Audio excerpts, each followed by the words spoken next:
évoqué tantôt la question des retraités nga xamante ni peut-être da nga jàpp ne fii ils sont âgés war a dem ci retraite mais ñu maintenir leen ci fonction publique vous êtes pas posé la question ba xam yéen aussi d'une part dafa am erreur bu nekk seen côté. erreur bu demee noonu. le problème de niveau ne se pose pas et le problème de compétence. bu ñu maintenir ñi nga xamante ne ay mag lañu mënatuñu ba léegi. est-ce que toujours war nañ toog xool ba xam état moo leen insérer est-ce que duñu xool ñun tamit suñu niveau am nañu suñu diplôme mais est-ce que am nañu niveau boo xamante ne dafa ñu mën a permettre ñu mën a jël place ñi nga xamante ne ñoom lañ fiy jëlee tamit Yves.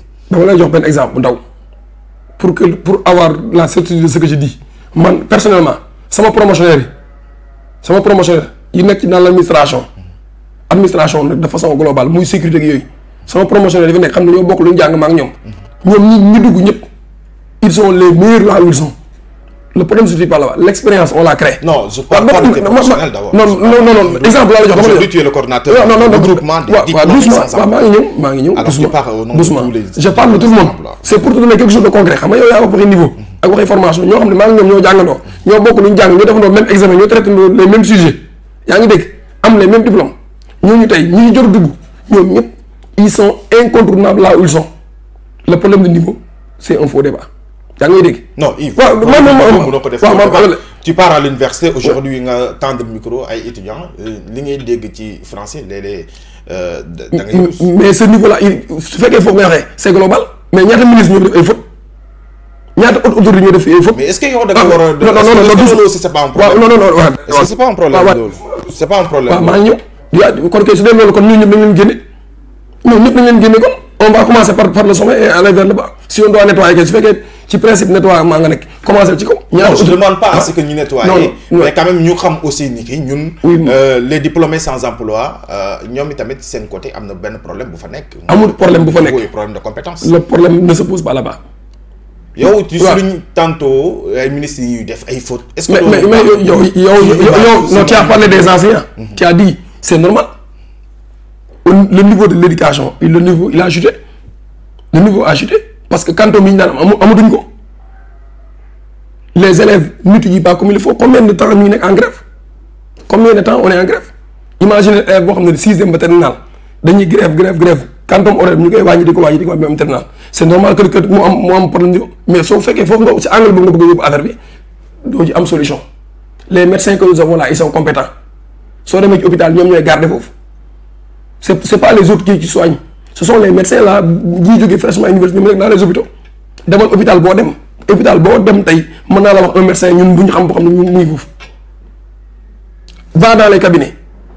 Ce sont les diplômés de la fac de droit et de la qui est une faculté. C'est eux qui font tout le boulot. Les autres, ils ne font qu'assumer. Ils mettent juste un cachet et une signature. Le problème de niveau, c'est un faux débat. Ce que les gens apprennent là, l'enseignement, il est bon. Man génn naa fi dem naa bitim réew te ba ma demee fekk fay étudiant ba ñu waxee ma wax kenn ñàkkalul fayda samay wax. te kenn minimiser wu. Donc li ñuy wax dañ ko xam man li ma jàng relation internationale moom mooy dund ci actualité bi moom moo am loolu problème bi foofu problème mooy il faut mettre un cadre d'expression, un cadre qui permet de génie, non seulement nous exprimer leur savoir, c'est-à-dire réorganiser le système d'enseignement, allier la théorie et la pratique. Comme ça se fait en médecine par exemple. L'étudiant, c'est une proposition c'est une proposition que je fais. Parce que le monde, il va vers ça. Des systèmes, il faut une modification. Sur charge, qui enseignement, nous pouvons utiliser dans la pratique. Et sur ça, on a fait beaucoup de propositions pour régler le problème. On y va cas par cas. Le Sénégal, c'est le seul pays au monde où il y a plus de magistrats que d'avocats. On a lenteur au niveau du système judiciaire, surpopulation carcérale. C'est parce qu'il n'y a pas assez de magistrats, il n'y a pas assez d'avocats. Nous avons une profession libérale. Nous avons un diplôme, nous avons un examen, nous avons un avocat. Tous les avocats du Sénégal, barreau de Dakar.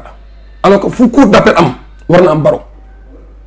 Tu vas en France, le barreau de Paris, barreau de Lyon, barreau de Marseille, et j'en passe. Dans les cas où il y a un recrutement massif. mais évidemment. parce que non avocat non avocat sax du nguur gu ma def ay recrutement. loolu laa la fa c'est là aussi la contradiction. je parle des non maa ngi ñëw et tout quoi. non maa ngi ñëw loo xam ne tey avocat c'est un examen. mais man damay wax. waaw non maa ngi ñëw non cas par cas il faut mu leer il faut que nit ñi déglu ñu xam nu mu demee. avocat examen la waroon nekk. profession libérale la comme jaay caaf. avocat ak jaay caaf ñoo yem. profession libérale la. da nga koy mën di ko def da ngay ñëw di plaider nit ñi soo xamul dara soo mënta gagné benn procès client dañ la fay rek ñëpp dem sa morom. notaire profession libérale là c'est verrouillé. Ce n'est même pas verrouillé mais c'est bunkérisé. Avocat c'est bunkérisé parce que les avocats ne veulent pas avoir la concurrence ils veulent garder le monopole l'argent au détriment des jeunes.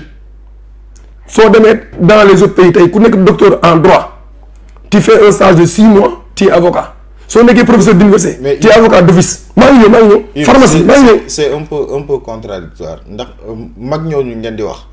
ñooñu ñoo leen di permettre boo leen ñëwee ñu defal leen pratique. mais mag ñooñu dañ leen formé woon. dama la jox benn exemple.